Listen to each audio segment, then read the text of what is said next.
La ilaha illallah amma fa ta ki shiga kunne yadda da maharu cikin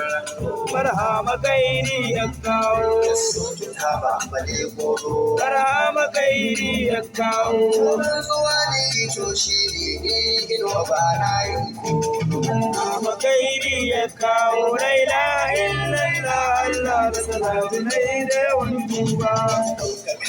Allahu akbar sura ba mun baida barhama kairi ya kawo ya kalle shi wallahi sai ya tuna Allah barhama kairi ya kawo dattijo bai zikirin Allah barhama kairi ya kawo kuma mai yawan tsoron Allah barhama kairi ya kawo kuma bai fushi domin kai shi sai an yi don manzan